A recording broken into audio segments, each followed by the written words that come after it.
Hey everybody, कैसे हो आप? आई होप सब कुछ बढ़िया चल रहा होगा। हम आपके लेके आ गए फ्लेम एम्पर का एपिसोड नंबर 198। इसमें हमें जिम के फाइटिंग सीन्स दिखेंगे और मिलेंगे कुछ सरप्राइजेस। अगर आप उन्हें मिस नहीं करना चाहते हो तो वीडियो को बिल्कुल लास्ट तक देखना। बट उससे पहले छोटा सा रिकैप कर लेते हैं। पिछले एपिसोड में सबसे पहले हमें 6th फ्लोर का सीन दिखाया गया था। अर्थ पैलेस मास्टर लिंग मैंगशेंग ने अपनी डेथ फायर का इस्तेमाल करके उस बुढ़े डोंगजुआन की ऑलमोस्ट जान ले ली थी, लेकिन एंड में जाके डोंगजुआन की सोल उस एंशिएंट ट्री की जड़ों में छिप जाती है और फेंटियन के ग्रुप के पास समय नहीं था। वो डोंगजुआन को ढूंढने की बजाय अपने ध्यान को लगाते हैं 7th फ्लोर पे। जब ज़ुलाओ के ग्रुप पे जाने के बाद डोंगजुआन को ऐसा लगा था कि उसके ऊपर से खतरा चला गया है। वो एंशिएंट ट्री की जड़ों में से बाहर आता है, लेकिन तभी उसकी वॉट लग जाती है क्योंकि ज़ुलाओ के पीछे था जियान का ग्रुप। फिर कैजियन इस बुड्ढे की सोल का काम तमाम कर देता है। 6th फ्लोर पे मौजूद होता है मदर फेरी बोधी ट्री। हमने जियान को इसे हासिल करते हुए देखा था। फिर सीन जाता है 7th फ्लोर पे। 7th फ्लोर पे पहले से ही किंग ज़्वालिंग का फादर एल्डर ज़ुआन और घोस्ट वर्ल्ड का डार्क नाइट घोस्ट इमोर्टल मौजूद होते हैं। थोड़ी देर में लिंग मैंगशेंग का ग्रुप 7th फ्लोर में एंट्री मारता है। आगे उस एल्डर ज़ुआन जो कि 1 स्टार दोशियान के मिड स्टेज पे था,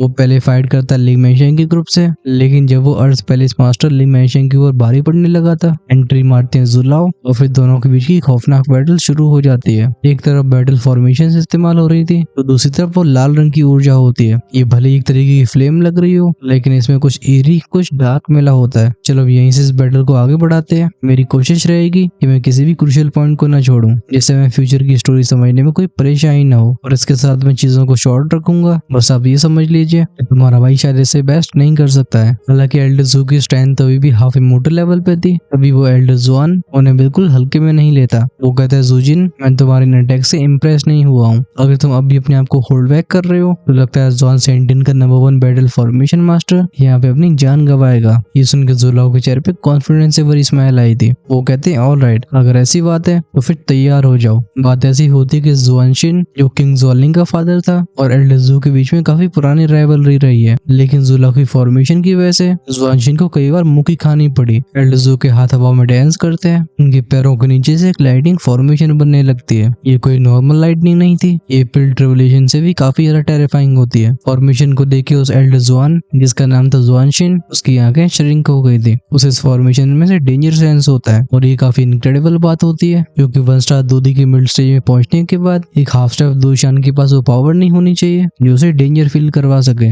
जल्दबाजी से ज़ुलाओ को भी होती है, वो यांची की कंडीशन को दूर से ही सेंस कर पा रहे थे। और तो यहाँ पे किसी भी समय ज़्वालिंग रॉयल फैमिली की और एक्सपर्ट्स आ सकते हैं, जिससे यांची को रेस्क्यू करना और कठिन हो जाएगा। अपने दोनों हाथों को साथ में लाते हुए एल्डर ज़ू कहते हैं, ज़ुआनशिन, अब जजमेंट का टाइम है। टेक्निक थी हेवली लॉक। उनके मुंह से शब्द भारी आए होते हैं क्रैकल क्रैकल की साउंड के साथ, और मशीन में बिजली डांस करके एक जगह पे इकट्ठी होने लगती हैं। ये बना लेती है मोटी मोटी लाइटिंग चेन्स को जो अपने साथ लाती है टेरिफाइंग थंडरस एनर्जी को। ज़ुलाओ ने एक इशारा किया था, वो चेन्स हवा में छेद कर देती है। ज़ूज के साउंड के साथ ये अपीयर हुई थी ज़ुआनशिन के सामने, लेकिन इसी पल ज़ुआनशिन अपनी हथेली को आगे बढ़ाता है। ना सुनाई देता है कोई एक्सप्लोजन का साउंड और ना कोई चिंगारी दिखाई देती है। हम उस लाइटिंग चेन्स को हवा में जमते हुए देखते हैं। ये देख के ज़ुलाओ का एक्सप्रेशन भी सीरियस हो जाता है। तभी ज़ुआनशिन की हथेली में से लाल रंग की फ्लेम बाहर आई थी जो एल्डर ज़ू के चेन अटैक को एक ही बार में निकल जाती है। जब फॉर्मेशन के अंदर से फेंटियन इस नजारे को देखते हैं, पहली बार उनके चेहरे पे गुस्सा दिखाई दिया था। वो कहते हैं, डैम इट, लगता है भले यांची को ज़्वालिंग रॉयल फैमिली ने पूरी तरह से डिवावर न कर पाया हो, लेकिन उसकी बॉडी में से काफी सोर्स फ्लेम को निकाल चुके हैं। फेंटियन की आंखों में दर्द साफ दिखाई देता है। भले ही सोर्स फ्लेम को बाहर निकालने से यांची की जान न जाए, लेकिन इससे यांची का ओरिजिन जो उसकी जिंदगी जैसा होता है और डैमेज हो चुका होगा। गुस्से की वजह से पवेलियन मास्टर फेंटियन अपनी बॉडी के कुछ रिपल्स को कंट्रोल नहीं कर पाते। जब वे बिल्कुल हल्की सी रिपल इस वातावरण में फैलती है, उस काली नदी की दूसरी तरफ छाया में छिपा हुआ वो शैडोई फिगर बोलता है, क्या एक इल्यूजन था? मैंने अभी एक ऐसा ऑरा सेंस किया जो मुझसे भी स्ट्रॉन्ग था। वो अपने सर को हिला के बोलता है, नहीं नहीं, वो ऑरा भले तुरंत ही गायब हो गया हो, लेकिन वो डेफिनेटली यहाँ था। सर की मूर्ति के पीछे छिपा हुआ फिगर और कोई नहीं बल्कि होता है डार्क नाइट घोस्ट इमोर्टल। इसने अपनी प्रेजेंस को इस तरीके से दबा के रखा था, इसे डिटेक्ट करना बहुत मुश्किल होता है। सीन जाता युद्ध के मैदान की तरफ। अभी ज़ुआनशिन के चेहरे पे स्माइल आ गई थी। जैसे ही बुड्ढा अपने हाथ को ऊपर करके क्लेंच करता है, कई जोशिंग आवाजों के साथ एक टेरिफाइंग फ्लेम फैलती है। ये फ्लेम एकदम क्रिम्सन रेड होती है और इसका वो प्योर एंशिएंट ऑरा ज़ुलाओ के चेहरे पे टेंशन को बढ़ा देता है। वहीं पे जब बैटलफील्ड में पीछे जा चुके लिंग मैंगशेंग इस फ्लेम को सेंस करते हैं, उनके चेहरे पे स्टन्ड एक्सप्रेशन दिखाई देता है। वो कहते हैं, ज़ुआनशिन की वो फ्लेम समकना, ये तो यांची की फ्लेम है। वो इस फ्लेम को कैसे नहीं पहचानते, क्योंकि ऐसे ही फ्लेम का एक एम्ब्रियो उनके पास भी होता है। इसी मोमेंट पे उनके अंदर जो फ्लेम होती है वो भी ट्रेम्बल होने लगती है। ये क्लियरली रिएक्ट कर रही थी उस लाल रंग की फ्लेम से। इस फ्लेम का इस तरीके से कांपना ये बात साफ कर देता है कि ज़ुआनशिन के पास जो फ्लेम है वो अर्थ पैलेस मास्टर लिन मैशेंग की फ्लेम से काफी स्ट्रॉन्गर है। वो बुड्ढा अपनी एक उंगली को आगे पॉइंट करके बोलता है, ज़ुजिन तुम्हारी बैटल फॉर्मेशन सच में पावरफुल है, लेकिन आज मैं ज़ुआनशिन तुम्हारी नंबर 1 बैटल फॉर्मेशन मास्टर होने की रेपुटेशन को डिस्ट्रॉय कर दूंगा। अपनी आंखों में पागलपन को लेके वो बुड्ढा कहता है डाई। तुरंत उसके चारों तरफ का डोशियन का ऑरा ओवरवेलमिंग होली फ्लेम के ऑरे से बदल जाता है। बैंग बैंग बैंग के साउंड के साथ वो रिपल्स फैलने लगती है और फ्लेम बढ़ती है फॉर्मेशन की तरफ। बीच में बस वॉइड रह गया था। लगता है स्पेस भी फ्लेम की गर्मी नहीं झेल पा रहा। जैसे फ्लेम ज़ुलाओ की फॉर्मेशन में आती है हम उस सिल्वरी फॉर्मेशन को लाल होते हुए देखते हैं और इसका टेम्परेचर राइज हुआ था। इस सीन को देख के ज़ुलाओ का एक्सप्रेशन भी खराब हो जाते हैं। वो कहते हैं डैम इट, ये येंची की पावर है, तुम इसके हकदार नहीं हो। लेकिन वो बुड्ढा ज़ुआनशिन तभी पागल हो चुका था। रॉयल फैमिली ने येंची को पूरी तरह से रिफाइन न कर पाया हो, लेकिन वो किसी पैरासाइट की तरह येंची की पावर को खींच रहे थे। ज़ुआनशिन बोलता है इस बार तुम्हें कोई नहीं बचाएगा। रिलीज होता है बोन शैटरिंग पाम। ये पाम लाल रंग की फ्लेम से बना होता है। ये अटैक ज़ुलाओ जैसे एक्सपर्ट के लिए भी जानलेवा होता है। इस पर लेडू साई करके बोलते हैं तो हाफ स्टेप 2 चांद तक पहुंचने के बाद भी एक जेन्युइन 2 चांद से मैं इतना पीछे हूँ, लेकिन चलो तब भी एक बार ट्राई किया जाए। अगर मैं सफल रहा तो हो सकता है मैं सच में उस रेल में जाने का मौका मिले, और मैं अगर फेल भी हो जाता हूँ तो पवेलियन मास्टर फेंटियन एक्शन लेंगे। जैसे उनके दिमाग में विचार आया था, एल्डेज़ू की बॉडी में लाइफ और डेथ की पावर तेजी से कंबाइन होने शुरू हो जाती है। ये एक असली दोशन जैसी फ्यूजन पावर थी। उनकी हैंडसीज चेंज होती है। फाइनली जब ज़ुलाओ का लाइटिंग एट्रीब्यूट का ऑरा इस फ्यूजन पावर में जुड़ा था,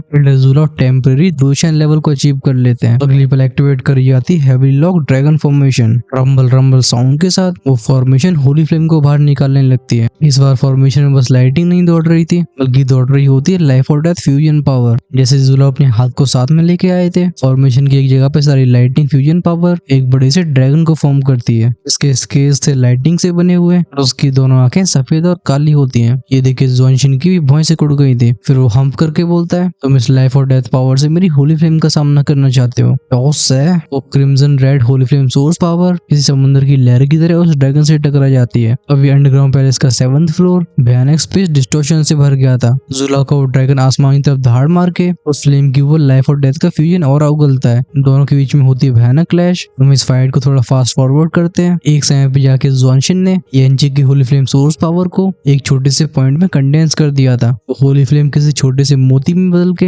एल्डेज़ू के ड्रैगन के अंदर चली गई होती है। अगले पल एक भयानक सा एक्सप्लोजन होता है। यहाँ पे ज़ुआनशिन ने होली फ्लेम को एक्सप्लोड कर दिया था। इस विस्फोट ने पूरे 7th लेवल को हिला के रख दिया था। अगली मैशेंग और बाकी लोग भी पीछे चले गए होते हैं। इन सब के एक्सप्रेशंस काफी अगली थे। आखिरकार होली फ्लेम बीट के उस एक्सप्लोजन में एल्डेज़ू बिल्कुल सेंटर में होते हैं। बुड्ढे ज़ुआनशिन को भी ऐसा लगता है कि उसने ज़ुलाओ को खत्म कर दिया है। ओल्ड मैन ज़ुआनशिन हंस के बोलता है ज़ुजिन तुम्हें खत्म करने के लिए मुझे सोर्स होली फ्लेम पावर को एक्सप्लोड करना पड़ा है। ये तुम्हारे लिए भी गर्व की बात है। ये कह के वो एक बार फिर से हंसने जा रहा था, तभी विस्फोट की वजह से चारों तरफ फैलने वाली आग दबने लगती है। एक्सप्लोजन के सेंटर पे खड़े दिखाई देते हैं 2 फिगर्स। ऑफ कोर्स इनमें एक एल्डेज़ू होते हैं और दूसरे फिगर को देख के ज़ुआनशिन की आंखें बिल्कुल श्रिंक हो गई होती हैं। वो कहते हैं फेंटियन। हमें ज़ुलाओ थोड़ा क्लोजअप में दिखाए जाते हैं। उस होली फ्लेम बीड के पास से फटने की वजह से ज़ुलाओ के ऊपर सच में बड़ा खतरा आ गया था और ये उनके कुछ फटे हुए कपड़े और कुछ चोटों के निशान बता रहे होते हैं। अब एल्डेज़ू के चेहरे पे डिसअपॉइंटमेंट दिखाई दे रही होती है। उनका प्लान था ज़ुआनशिन को घायल करने का, जिससे पवेलियन मास्टर फेंटियन जल्दी से येंची को रेस्क्यू कर सके। लेकिन क्योंकि ज़ुलाओ इतनी बड़ी मुसीबत में फंस गए थे, पवेलियन मास्टर को बाहर आना पड़ा। ज़ुलाओ के चेहरे कैसे हवा को देख के फेंटियन से लाके बोलते हैं ज़ुजिन अब आगे का तो मेरे ऊपर छोड़ो। ये सुन के एल्डेज़ू नोट करने वाले होते हैं, तभी दूसरी तरफ से बुड्ढा ज़ुआनशिन चिल्लाना शुरू कर देता है। वो गुर्रा के बोलता है फेंटियन यू ओल्ड बैस्टर्ड, मैं तब की दुश्मनी को बिल्कुल भूला नहीं हूँ। तेरे हाथों से मेरी रॉयल फैमिली की जितने लोगों की जान गई है, आज तू सबकी कीमत चुकाएगा। इस बुड्ढे के चेहरे की गुस्से को देख के साफ हो जाता है कि फेंटियन और उसके बीच में आग और पानी वाला खेल है। असल में बात ऐसी होती है जैसे उसने येंची की होली फ्लेम को यूज किया था। वो सेंस कर लेता है फेंटियन के हल्के से ऑरे को, लेकिन एल्डेज़ू की फॉर्मेशन की वजह से वो फेंटियन की लोकेशन के बारे में पता नहीं लगा पाता। उसके होली फ्लेम सोर्स बीड को एक्सप्लोड करने का कारण भी फेंटियन को फॉर्मेशन से बाहर निकालने का होता है। जब बुड्ढा ज़ुआनशिन याद करता है कि फेंटियन ने किस तरीके से ज़ोले रॉयल फैमिली की मेंबर्स को उसकी आंखों के सामने खत्म कर दिया था, ये सोच के ओल्ड मैन ज़ुआनशिन खुद को ट्रेम्बल होने से रोक नहीं पाता। खैर गुस्सा तो फेंटियन की आंखों में भरा होता है, बस वो इसे अच्छे से छिपा पाते हैं। पवेलियन मास्टर फेंटियन बोलते हैं तुमने मेरे डिसाइपल की जान ली, तो क्या मैं हाथ पे हाथ रख के बैठा रहता? अगर तब ज़ुआनशिन की सुपर सेक्स ने बीच बचाव नहीं किया होता तो ज़ोले रॉयल फैमिली अब तक सर्वाइव नहीं कर पाती। वो गहरी सांस लेके बोलते हैं ज़ुजिन तुम सभी येंची को छुड़ाने के लिए जाओ, मैं इसे संभालता हूँ। जैसे ही फेंटियन ने खुद को रिवील किया होता है, किंग ज़्वालिंग के फादर ज़ुआनशिन की बॉडी में जो होली फ्लेम थी वो रिएक्ट करने लगे थे। ज़ुआनशिन कहता है मैंने सोचा नहीं था कि ये बीस्ट यानची एक्चुअली तुम्हें भी अपनी सोर्स फ्लेम दे चुका होगा, लेकिन चिंता मत करो, हमने उसे डिवाओ करने का तरीका पहले ही ढूंढ लिया है। ये कहते ज़ुआनशिन की बॉडी में से वो सिनिस्टर ऑरा रेडिएट होने लगता है। ये मिल गया था फायरी रेड होली फ्लेम से। सीन को देख के ऐसा लगता है जैसे बुड्ढा ज़ुआनशिन एक काली और लाल फ्लेम की टॉर्नेडो के ऊपर खड़ा हो। फेंटियन कहते हैं भले तुम इस घोस्टली पावर को भी पोजेस करते हो, लेकिन तुम्हारी मिड स्टेज 1 स्टार दोचान की स्ट्रेंथ सच में तुम्हें मुझसे बचा पाएगी। जवाब देते हुए बुड्ढा ज़ुआनशिन दांती मीस के बोलता है, हम फेंटियन, क्या तुम्हें अपनी पीक 1 स्टार दोचान की स्ट्रेंथ पे इतना घमंड है? इस समय पवेलियन मास्टर फेंटियन भले अपीयर हो चुके हो, लेकिन वो अपनी पूरी स्ट्रेंथ को रिवील नहीं करते हैं। चलो हम इनकी डायलॉग बाजी को स्किप कर रहे हैं और चलते हैं लिंगमैशिंग की तरफ। ये लोग भी पहुंच गए होते हैं डार्क ब्लैक रिवर के साइड में। मिज़ुजी कहते हैं नदी ये हमारी लाइफ फोर्स को खींच रही है। सबने अपने शरीर को एक बैरियर से ढक रखा था। कुछ देर बाद ज़ुआन मिजिंग आगे इशारा करके बोलती है ये क्या है? ऑफ कोर्स ये होता है वही स्टैचू। इसे देख के टियानलाओ कहते हैं मुझे याद आया, ये ज़्वालिन रॉयल फैमिली का फाउंडर है। ज़ुआन मिजिंग इस पर नोट करती है। इस बात पे खासकर भरोसा इसलिए कर पाती है क्योंकि इस पत्थर की मूर्ति से उन्हें एक अजीब सा कनेक्शन फील हो रहा था। टियानलाओ लेजेंड्स यानी कि कहानियों के बारे में बताते हैं। वो कहते हैं ज़्वालिन रॉयल फैमिली का एक फाउंडर एक पावरफुल 2 स्टार दोशियान था। अपनी पावर के घमंड की वजह से इसने एक बार अकेली क्वीन मेडुसा को चैलेंज कर दिया। तब ज़ुआन सेंटियन की बस स्थापना हुई थी और मेडुसा ट्राइब इस जगह की डोमिनेंट पावर थी। हालांकि कोई उस असली कारण के बारे में नहीं जानता जिसकी वजह से उसने मेडुसा से फाइट करी, बट अल्टीमेटली मेडुसा ने अपनी पेट्रीफाइंग पावर का यूज करके इसे पत्थर की मूर्ति बना दिया। उस मूर्ति की तरफ देखते हुए लिंगमैशिंग बोलते हैं अगर लेजेंड सही है तो ये उसी फाउंडर की स्टैचू है। मिज़ुजी और बाकी लोग भी जानते थे एक 2 स्टार दोशन क्या रिप्रेजेंट करता है। ये स्ट्रेंथ पूरे ज़ुआन सेंटियन को अपनी उंगली में नचाने के लिए काफी होती है। लिंगमैशिंग कहते हैं मैं इस मूर्ति के ऊपर से कुछ अजीब सा फील कर पा रहा हूँ, चलो उसे चेक करते हैं। जब इन सभी खोजबीन चल रही होती है उस मूर्ति के पीछे छिपा हुआ डार्क नाइट घोस्ट इमोर्टल फेंटियन और बुड्ढे ज़ुआनशिन के बीच की गर्मा गर्मी को देख रहा था। वो कहते हैं लगता है ज़ुआनशिन आज फेंटियन को खत्म करने के मूड में, लेकिन ये सरप्राइजिंग नहीं है। इससे पहले वो और कुछ बोल पाता। युद्ध के मैदान में दोनों फिगर्स एक दूसरे से टकराते हैं। उस स्टैचू तक एक पहली सी साउंड वेव पहुंचती है, लेकिन वो मूर्ति हिलती भी नहीं है। एक तरफ बैटलफील्ड में होता है फायरी रेड ऑरा और दूसरी तरफ सिनिस्टर ब्लैक एनर्जी इकट्ठी हो चुकी थी। फ्लेम तो उसमें भी दिखाई देती है, लेकिन इनमें से वो सिनिस्टर वाइब आ रही होती है। बूम बूम बूम की साउंड के साथ दोनों फिगर्स कई बार एक दूसरे से टकराते हैं। हम इससे पहले स्टोरी में आगे बढ़े, फटाफट से अपनी फीलिंग को कमेंट्स में लिख के बताओ। हमने इन चैप्टर्स के ऑलमोस्ट 60% पार्ट को इस एक्सप्लेनेशन से हटा दिया है, लेकिन इवेंट भी काफी जरूरी है, हम इसे पूरी तरह से ड्रॉप नहीं कर सकते हैं। आप लोग अपने सुझाव को कमेंट्स में लिखना, क्योंकि आगे से हम इसके बारे में बीच में पूछना अवॉइड करेंगे। Now let's get back to the story. हवा में एक और क्लैश करने के बाद ज़ुआनशिन और फेंगशन दूर आ चुके होते हैं। अभी बुड्ढे ज़ुआनशिन की हालत कुछ खास सही नहीं लग रही थी। उसकी चेहरे की नसें काली काली हो गई थी। साफ तौर पे एक इंसान के लिए सिल्वर ऑरे को संभालना ये इतना आसान नहीं होता। वो फेंटियन को उकसाते हुए बोलता है फेंटियन क्या तुम इतने सालों से अपने बेटे की मौत के पीछे का सच ढूंढ रहे थे? हाँ, लेकिन तुम उसे कभी नहीं जान पाओगे। ज़ुआनशिन की बात को सुन के पवेलियन मास्टर फेंटियन की आंखें फेरोशियस हो जाती हैं। वो कहते हैं तब मैंने फेंगशन पवेलियन के भविष्य को देखते हुए ओल्ड मैन तेरी ज़्वालिन रॉयल फैमिली को डिस्ट्रॉय नहीं किया, लेकिन लगता है वो मेरी गलती थी। सीन कुछ ऐसा होता है कि भले ही फेंटियन ने पॉइजन से एक लीडर से शादी कर ली हो, लेकिन वो हमेशा पॉइजन से एक लीडर को छोटी बहन की तरह मानते थे। इस वजह से इनके बीच में कोई संतान नहीं हुई। तभी फेंटियन पाते हैं एक लड़के को, जिसे वो अपना अडॉप्टेड सन बना लेते हैं, मतलब गोद ले लिया था। साथ में उनका डिसाइपल भी होता है। एक मोमेंट पे उनका डिसाइपल ऐसे टैलेंट को दिखाना शुरू कर देता है जिसने फेंटियन को भी पीछे छोड़ दिया था। ऑफ कोर्स ज़्वालिन रॉयल फैमिली से ये चीज देखी नहीं गई। जब फेंटियन एक मिशन से वापस आए उन्हें अपने डिसाइपल का शव मिलता है। बस तभी फेंटियन के दिमाग पे गुस्सा चढ़ गया और वो निकल गए ज़्वालिन रॉयल फैमिली में कत्लेआम करने के लिए। उस दिन खून नदियों की तरह बहा था। फेंटियन की तलवार से ज़्वालिन रॉयल फैमिली के कई हायरार्की के एल्डर्स अपनी जान से हाथ धो बैठते हैं। अगर तब सुपर सेक्ट के पावरफुल एक्सपर्ट्स अपीयर नहीं हुए होते और फेंटियन को अपने सेक्ट की चिंता न होती तो सब कुछ वहीं खत्म हो जाता। तभी फेंटियन को अब तक ये मालूम नहीं पड़ा था कि आखिर ज़्वालिन रॉयल फैमिली ने उनके डिसाइपल की जान क्यों और कैसे ली। फेंटियन की आंखों में उस दर्द और गुस्से को देख के वो ओल्ड मैन ज़ुआनशिन हंस के बोलते हा हा हा, तुम सच में उसके बारे में जानना चाहते हो तो फिर जाओ, तुम उससे हेल में मिल सकते हो। ये कहने के बाद वो किसी जानवर की तरह हाउल करता है। ये आवाज नीचे की नदी में भी गूंजती है। ज़ुआनशिन का ऑरा और भी काला हो जाता है। ये उसकी गोस्ट सीक्रेट आर्ट थी। काफी जल्दी उसमें बदलाव आने लगे थे। उसका ऑरा 1 स्टार दोशियान की मिड स्टेज से सीधा लेट स्टेज में एंटर कर जाता है। अब उसकी पावर कभी घोस्टली एनर्जी लगती है, कभी प्योर होली फ्लेम। उसके पैरों के नीचे का स्पेस लगातार डिस्टॉर्ट होता है। ज़ुआनशिन कहता है इस बार हमारे बीच में गैप इतना बड़ा नहीं रहेगा। इस ऑरे को सेंस करके फेंटियन की आंखें भी नैरो हो गई थी। वो कहते हैं घोस्टली टेक्निक। टेक्निक। लगता है इस वाले रॉयल फैमिली घोस्ट वर्ल्ड से काफी लंबे समय से काम कर रही है। जॉनसन कहते हैं अब कोई बकवास नहीं होगी, एक बार मैं तुम्हें मार देता हूँ, बहुत जल्द तुम्हारा फैंक्शन पवेलियन मेरे कब्जे में होगा। फेंटियन अपने सिर को हिला के अपने हाथ को उठाते हैं। अब कुछ कहने को रह नहीं गया था।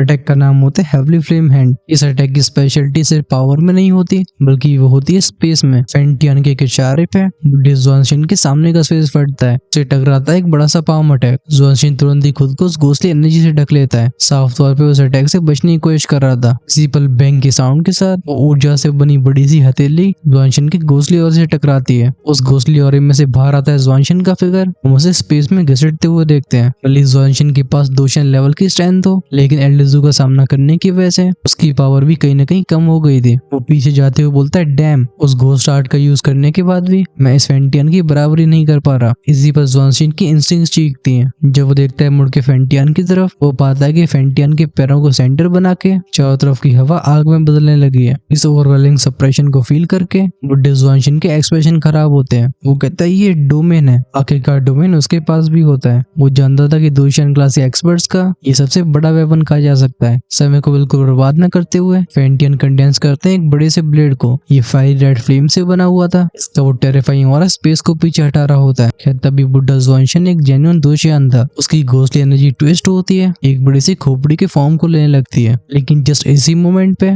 एक terrifying soul power sonic wave attack में बदल के बुड्ढे जॉनसन से जाकर टकरा गई थी। ये इनविजिबल सोल अटैक बिना किसी चेतावनी का आया होता है। तुरंत ही बुड्ढे जॉनसन की आंखों से खून बहते हुए देखते हैं और वो जिस अटैक को तैयार कर रहा था वो आउट ऑफ कंट्रोल होकर ढह जाता है। फेंटियन ने भी सोचा नहीं था इस मोमेंट में ऐसा बदलाव होगा। हालांकि उन्हें जॉनसन को हराने में पूरा कॉन्फिडेंस था, तभी ये गोल्डन अपॉर्चुनिटी ये सच में अचानक आई होती है। लाइटिंग स्पीड से उनका फिगर आगे बढ़ता है और उनके हाथ में अपीयर होता है एक छोटा सा डैगर। डैगर मतलब चाकू होता है। एक हालांकि चीज बिल्कुल छोटी थी, लेकिन जिस पर जॉनसन की नजरें इसके ऊपर जाती हैं, हम उसके चेहरे पे टेरिफाइड एक्सप्रेशन आते हुए देखते हैं। वो खुद से बोलता है ये टॉप 10 इमोर्टल वेपन्स में नंबर 3rd वेपन है। ये है ghost destruction dagger. Bronze sentinel में सबसे ज्यादा फेमस होते हैं 10 सुप्रीम पावर हाउस, फिर इनके पीछे होते हैं 10 लेजेंडरी इमोर्टल वेपन्स। ये अपनी अपनी टेरिफाइंग पावर को पोजेस करते थे। फेंटियन के हाथ में छोटा सा डैगर मौजूद है, उन 10 में से तीसरे नंबर पे आता है। ये बना होता है बहुत rare ice cold black iron से। इसके जैसा कोई और वेपन मौजूद ही नहीं है, क्योंकि जिस टेक्निक से बना हुआ था वो टेक्निक ही खो चुकी होती है। डैगर को टाइट पकड़ के फेंटियन का फिगर फ्लैश होता है और बुड्ढे जॉनसन की आंखों में मौत दिखाई देती है, क्योंकि सोलर अटैक की वजह से उसका दिमाग पहले हिला हुआ था।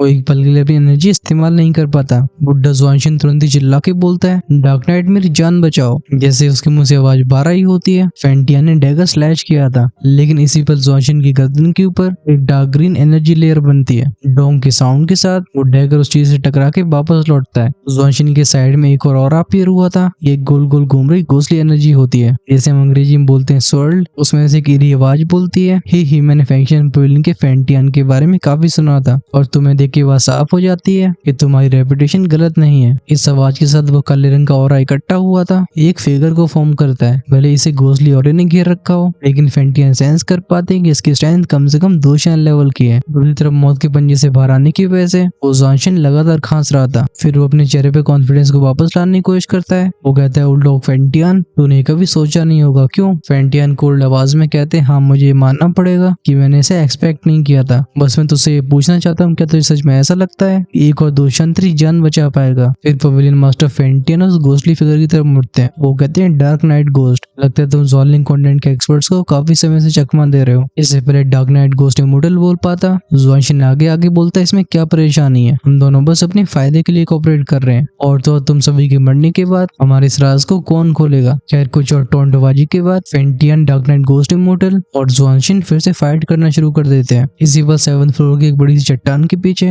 उन 2 फिगर्स को छिपे हुए देखते हैं। उनमें से एक था जियान, जिसके मुंह से खून बह रहा था। मियू से संभालते हुए चिंता से भरी आवाज में कहती है जियान क्या तुम ठीक हो? वो अपने मुंह से खून को पहुंचते हुए बोलता है लगता है हाल फिलहाल मेरी जान नहीं जाने वाली। साफ तौर पे बुड्ढे जॉनसन की ओर सोलर अटैक जियान ने किया होता है। ऑफ कोर्स हालांकि जियान सफल हो गया था, उसे एक तगड़ी बैकलेस का भी सामना करना पड़ा, क्योंकि बुड्ढे जॉनसन और उसके बीच में स्ट्रेंथ गैप कुछ ज्यादा ही बड़ा होता है। वो मियू से पूछता है क्या सच में तुम्हारे भाई का ऑरा यहाँ मौजूद है? मियू की आंखें एकदम रिजॉल्व से भरी होती है। वो कहती है हाँ मैं अपने ब्रदर को उस पत्थर की मूर्ति के पीछे सेंस कर पा रही हूँ। एक ठंडी सांस भर के जियान कहता है अगर ऐसी बात है तो चलो जल्दी से आगे बढ़ा जाए। है। जब वे दोनों अपनी गोल की तरफ आगे बढ़ रहे थे, सीन एक बार फिर से शिफ्ट होता है। ये जगह होती है अंडरग्राउंड पैलेस का 6th फ्लोर और हम देखते हैं किंग ज्वालिंग के फिगर को। भी उसके साथ कोई भी नहीं होता। किंग ज्वालिंग के चेहरे पे होती है सिनेस्टर स्माइल। वो कहते तो डोंगजुआन खत्म हो गया और वो मदर फेरी बॉडी ट्री को भी ले गए। चलो इससे कोई फर्क नहीं पड़ने वाला। फंक्शन पवेलियन, उम्मीद करता हूँ कि तुम मुझे डिसअपॉइंट नहीं करोगे। इसी के साथ 6th फ्लोर में किंग ज्वालिंग की हंसने की आवाजें गूंजने लगती हैं। हम लौटते हैं वापस से 7th फ्लोर में। अब तक जुआनशिन और डार्क नाइट गोस्ट इमोर्टल दोनों मिलकर फेंटियन के ऊपर टूट पड़े थे। भले ही फेंटियन के पास इन दोनों को संभालने की जिम्मेदारी हो, पर जुआनशिन और डार्क नाइट गोस्ट इमोर्टल भी फेंटियन को जल्द से जल्द हराना चाहते थे, जैसे एल्डेजू और बाकी लोग यांची को छुड़ा न सके। दूसरी तरफ फेंटियन के हाथ में जो गोस्ट डिस्ट्रक्शन डैगर होता है, जैसे वो अपनी 2 शान की पावर उसमें डालते हैं, उस डैगर की शार्प एज में से एक पावरफुल ब्राउन ऑरा बाहर आने लगता है। फेंटियन सामने की तरफ स्लैश करते हैं। स्पेस हल्का सा ट्रेम्बल होके सीधा आगे शिफ्ट हो जाता है। जॉब में डार्क नाइट गोस्ट इमोर्टल अपनी गोस्ट एनर्जी से एक बड़ी सी खोपड़ी को बनाता है। ये घोंसली स्कल किसी इंसान का नहीं बल्कि जानवर का था। बैटलफील्ड में गूंजती है बैंग बैंग बैंग की साउंड। धीरे धीरे डार्क नाइट गोस्ट इमोर्टल की आंखें भी एक अलग ही सीरियसनेस से बढ़ने लगी थी। अगर बुड्ढा जुआनशिन उसकी लगातार हेल्प नहीं कर रहा होता तो फेंटियन उसे ओवर पावर कर चुके होते। अभी जुआनशिन देखता है जुलाओ के ग्रुप को, जो लगभग यांची की लोकेशन तक पहुंच ही गए थे। अच्छी बात यह थी कि उस पिच ब्लैक रिवर की वजह से इन सब का ऑरा सप्रेस हो रहा था, जिस वजह से तेजी से आगे नहीं बढ़ पा रहे थे। जुआनशिन कहते हैं हमें इसे खत्म करना होगा। डार्क नाइट हम और डिले नहीं कर सकते। वो dark night ghost immortal note करता है। वो सेंस कर पा रहा था कि फेंटियन ने अभी पूरी स्ट्रेंथ का इस्तेमाल नहीं किया। अपनी पेनी पेनी उंगलियों को नीचे करते हुए वो कहते हैं गोस्ट अंडरवर्ल्ड वाटर। गर गर गर की आवाजों के साथ नीचे नदी के पानी में कई अजीब से पैटर्न्स बनने लगे थे। फिर पूरी रिवर ट्रेम्बल होती है। हम इसके बीच में से एक बड़े ब्लैक वाटर पिलर को देख सकते हैं। मतलब पानी इकट्ठा हुए खंबे की तरह बन जाता है। इसमें काफी पेचीदा ब्लैक रून्स मौजूद थे। बहुत तेजी से नदी की सारी एनर्जी उस ब्लैक वाटर पिलर में एब्जॉर्ब होती है। जुला और बाकी लोग जो कि उस मूर्ति के ऊपर की तरफ जा रहे थे, वो भी इस ब्लैक पिलर से हॉरिफाइंग पावर को फील करते हैं। जुला कहते हैं समय नहीं बचा। भले पवेलियन मास्टर इसे हैंडल कर ले, लेकिन हमें जल्दी यांची के पास पहुंचना होगा। फाइनली समय आ जाता है जुलाओ के ट्रम्प कार्ड यूज करने का। जैसे वो अपनी हथेली खोलते हैं, ऑफ की आवाज के साथ एक फ्लेम का क्लस्टर अपीयर हुआ था। ये होती है काकी फ्लेम। जब ली मेशेंग और बाकियों ने इस चीज को देखा था, इन सबके चेहरों पर शौक भर जाते हैं। वो कहते हैं होली फ्लेम। तभी ली मेशेंग सर हिला के बोलते नहीं, ये होली फ्लेम का एम्ब्रियो है। जुलाओ कहते हैं जोले रॉयल फैमिली ने यांची की पावर को किसी खास तरीके से दबा के रखा है, इस वजह से हमें इस होली फ्लेम की जरूरत होगी। इतना कह के उनकी भौं से कुट जाती है। अल्लाह पूछते हैं ओल्डजू क्या हुआ। एल्डजू कहते हैं मुझे कुछ अजीब लग रहा है। अब तक हमारे लिए चीजें कुछ ज्यादा स्मूथ रही हैं। हम अंडरग्राउंड पैलेस के 7th फ्लोर तक पहुंच चुके हैं, लेकिन ज्वाली रॉयल फैमिली ने किसी को नहीं भेजा। ये कुछ ऐसा है जैसे वो ये एक्सपेक्ट कर रहे हो। मिजुजी पूछते हैं आपको ये लगता है कि ये एक ट्रैप है। जुलाओ कहते हैं मैं इसके बारे में क्लियर नहीं हूँ, लेकिन मुझे पता है किंग ज्वालिंग अपने फादर जुआनशिन को पसंद नहीं करता। आखिरकार वो भले किंग हो, तभी ज्वालिंग रॉयल फैमिली में असली चलती जुआनशिन की है। अगर वो हमारा इस्तेमाल करके जुआनशिन से डील करना चाहता हो तो मुझे इसे भरोसा करने में कोई परेशानी नहीं होगी। ये सुन के मिजुजी और बाकियों की आंखें कोल्ड हो गई थी। किंग ज्वालिंग सच में निर्दयी है। अल्लाह बोलते हैं चलो हम जल्दी चलते हैं। हम एक बार फिर से फेंटियन, जुआनशिन और गोस्ट इमोर्टल के बीच की फाइट दिखाई जाती है, जिसमें वो डार्क नाइट गोस्ट इमोर्टल जो गोस्ट वर्ल्ड के 3 इमोर्टल्स में सबसे कमजोर था, तभी उसकी स्ट्रेंथ 1 स्टार 2 शान की पीक परफेक्शन की थी। वो फेंटियन के ऊपर गोस्ट ब्लड पिलर जैसे अटैक्स का इस्तेमाल करता है। इसके अलावा फेंटियन किसी वोल्केनो की तरह अपनी बॉडी से फ्लेम इरप्ट करते हैं। ये फ्लेम एक बड़े से शेर का आकार लेती है। वैसे ड्रामा काफी लंबा चला था, बट मैं तुम्हें मेन चीजें बता रहा हूँ। भले जुआनशिन के पास भी होली फ्लेम का एम्ब्रियो हो, लेकिन उसके पास भी फेंटियन जैसा फ्लेम कंट्रोल नहीं होता।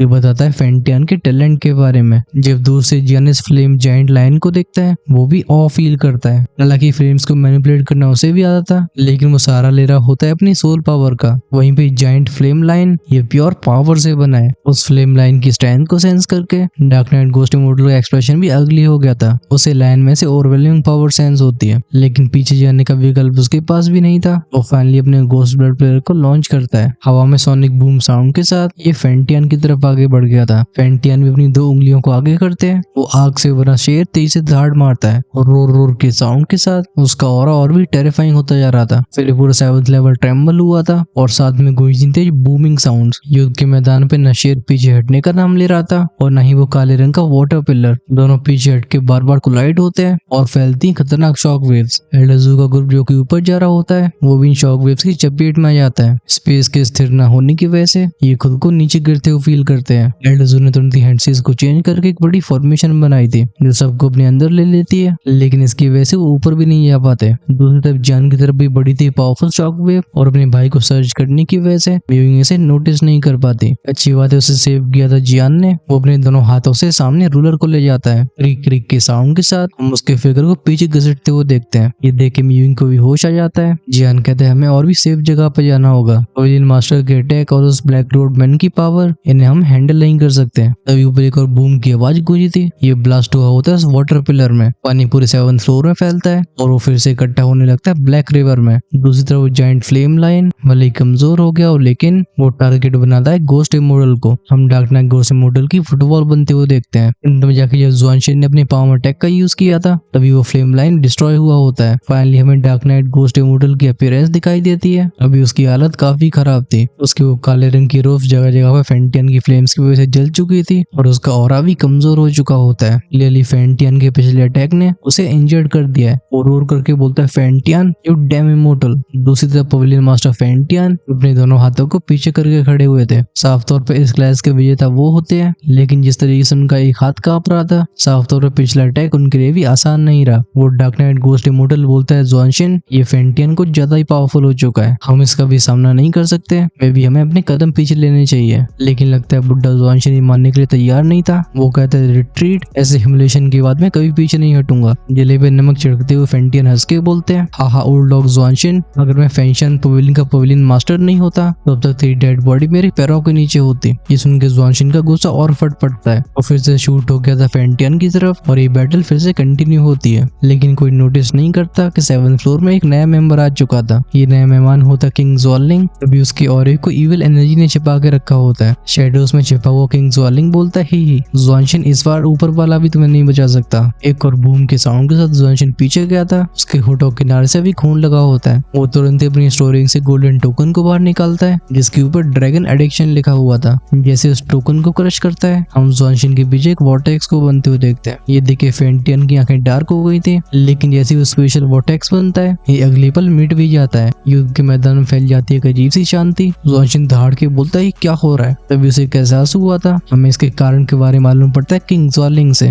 वो हंस के बोलता है डोंगज़ुआन का समनिंग टोकन। लेकिन अफसोस की बात है डोंगज़ुआन अब बुड्ढे तेरी हेल्प करने नहीं आ सकता क्योंकि वो पहले से अपनी जान से हाथ धो बैठा है। फेंटियन हंस के बोलते हैं ज़ुआनशिन लगता है अब तुझे ऊपर वाले ने भी त्याग दिया लेकिन मैं अभी तेरी जान नहीं लूंगा। जब मैं पवेलियन मास्टर की पोजीशन से हटूंगा वही तेरी मौत का दिन होगा। इसके साथ ही जुश की साउंड के साथ वो शूट हो गए थे ज़ुआनशिन की तरफ। बुड्ढा ज़ुआनशिन चिल्ला के बोलता है डार्क नाइट गोस्ट इमोर्टल मेरी हेल्प करो। लेकिन इससे पहले वो गोस्ट इमोर्टल मूव कर पाता वो पाता है कि उसके चारों तरफ अचानक से हीट बढ़ने लगी है। ये थी फॉर्मेशन और हम उसके सामने एल्डर ज़ू के फिगर को अपीयर होते हुए देखते हैं। दूसरी तरफ पवेलियन मास्टर फेंटियन की हथेली पे वो होली फ्लेम घूमना शुरू हो गई थी। अकेले बुड्ढे ज़ुआनशिन के पास वो कॉन्फिडेंस भी नहीं होता जो इस अटैक का सामना भी करे। इस वजह से वो भागने का सोचता है लेकिन उसके लिए देर हो चुकी थी। सुनाई दी थी एक ट्रक की आवाज। पवेलियन मास्टर फेंटियन के अटैक ने उसके सारे डिफेंसेस नेस्तनाबूद कर दिए थे। ज़ुआनशिन के मुंह से बाहर आते खून की पिचकारी और हम उसे कड्डी पतंग की तरह नीचे गिरते हुए देखते हैं। थोड़ा पास से देखने में मालूम पड़ता है कि ज़ुआनशिन की लेफ्ट आर्म पूरी तरीके से गायब हो चुकी है। उसकी आंखें भरी होती हैं दर्द और गुस्से से। लेकिन जिस तरीके से उसकी जान नहीं गई ये फेंटियन ने जानबूझ के किया होता है। के साउंड के साथ वो गिरता है जमीन पे। तुरंत ही नीचे एक बड़ा सा क्रेटर यानी गड्ढा बन गया था। जब वैसे सिन को डार्क नाइट गोस्ट इमोर्टल देखता है उसकी चिल फैल गई थी। वो कहता है डैम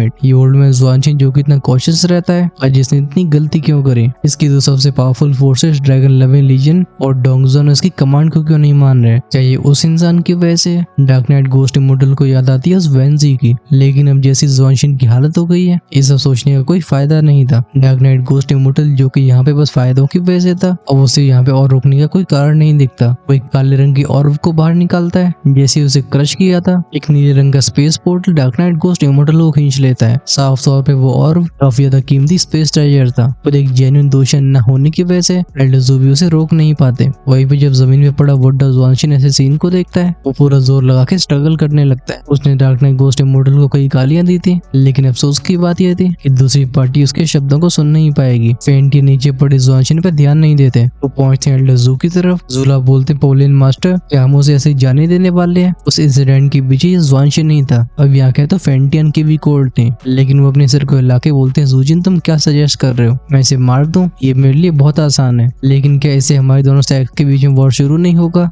चलो हम यांची को रेस्क्यू करने फोकस करते हैं। इस ज़ुआनशिन को मारने से ज़्वालिंग रॉयल फैमिली के ऊपर हमारे ऊपर हमला हमला करने का एक अच्छा रीजन मिल जाएगा। और तो और वो dark night ghost immortal post world के 3 इमोर्टल्स में से एक है। अगर हम ज्वालिन रॉयल फैमिली से उलझते रह जाते हैं तो हमारा फायदा ऐसी फोर्सेस उठा सकती है। इसी के साथ फेंटियन की बॉडी फ्लिकर होती है, वो पेयर होते हैं स्टैचू के ऊपर। अजीब बात ये होती है कि अब तक भी किंग ज्वालिन ने एक्शन नहीं लिया होता। उससे एक शैडोई फिगर बोलता है कि तुम अभी मूव नहीं करोगे। किंग ज्वालिन कहता है नहीं, मैं बहुत लंबे समय से एक बड़ी मछली का इंतजार कर रहा हूँ। जहाँ तक बात रही येंची की, इन्हें उसे ले जाने दो, वो मेरे पास कुछ ऐसा लेके आएगा जो मेरे सब्र का फल है। ये सुनकर ब्लड डीमन एनवा भी शांत हो गया था। उसे भी किंग ज्वालिन की स्कीम के बारे में पता होता है। किंग ज्वालिन ने येंची की बॉडी में एक बहुत ही सिनिस्टर चीज छोड़ी है, इसे एक 2 स्टार दोशन भी डिटेक्ट नहीं कर सकता। और जैसे किंग ज्वालिन उस मार्क को एक्टिवेट करेगा, गेम की शुरुआत वहीं से होगी। इस पूरी बैटल को ऑब्जर्व करने के बाद भले ही वियान को मालूम पड़ गया हो कि पवेलियन मास्टर फेंटियन की टीम जीती है, लेकिन उसके दिल में वो अनईजी फीलिंग कम नहीं हुई होती।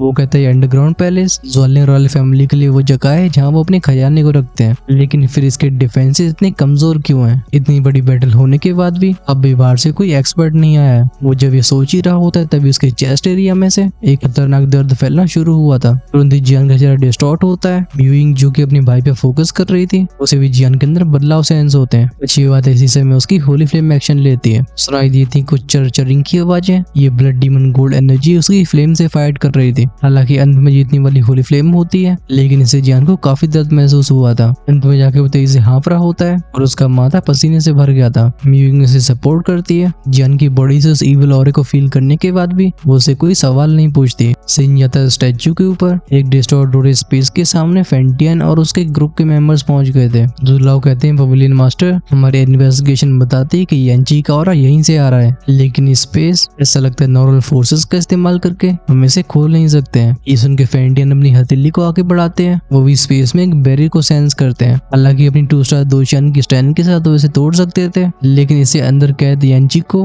अनचाही परेशानी का सामना भी करना पड़ सकता है। जब उन्हें और कोई रास्ता नहीं मिलता, वो कहते हैं अगर हम ऐसा नहीं कर सकते तो लगता है हमें किसी और की जरूरत होगी। फिर वो मुड़े थे पीछे की तरफ। उनके इशारे पे एक बड़ा सा पत्थर दाईं तरफ घूमता हुआ चला गया था। उस पत्थर के पीछे छिपे हुए जियान और म्यूइंग फाइनली अपने आप को रिवील करते हैं। अब क्योंकि भंडा फूट ही चुका है, जियान बिना हेजिटेशन के आगे आता है। उसके चेहरे पे शर्म बिल्कुल दिखाई नहीं देती। वो छाती ठोक के बोलते हाँ pavilion master, deputy hall masters Elder zoo, लगता है इसके बारे में मेरे पास एक आइडिया है। ऑफ कोर्स आइडिया उसके पास होना भी चाहिए क्योंकि वो है मेन कैरेक्टर, लेकिन हम इस आइडिया के बारे में जानने वाले हैं नेक्स्ट एपिसोड में। आई गेस इस एपिसोड को देख के आप समझ ही गए होंगे कि येंची के साथ क्या होगा। अगर अब भी नहीं समझे हो तो कमेंट्स में लिख के बताना, हम साथ मिलकर उसके बारे में डिस्कस करते हैं। अगले पार्ट में डेस्क मिशन तो पूरा होगा ही, साथ में शुरुआत हो जाएगी मेडुसा ग्लैन के बदले की, और एंड में जाके हमारा एक बड़ा सरप्राइज वेट कर रहा है। अगर आप उसे मिस नहीं करना चाहते तो चैनल को सब्सक्राइब करके बेल आइकन के बटन को ऑन करके रखो, जिससे रिलीज होते वीडियो सबसे पहले आपके पास पहुंचे। वहीं पे अगर आपसे नेक्स्ट एपिसोड का वेट नहीं होता है तो ज्वाइन कर सकते हो चैनल की मेंबरशिप को। ज्वाइन का बटन मिलेगा चैनल की होम पेज पे। चलो इसी के साथ हम वीडियो को यहीं पे फिनिश करते हैं। अगर आपके पास किसी भी तरीके का सुझाव या सवाल हो तो उसे कमेंट्स में लिखना बिल्कुल मत भूलना। तो या stay safe, tata bye bye.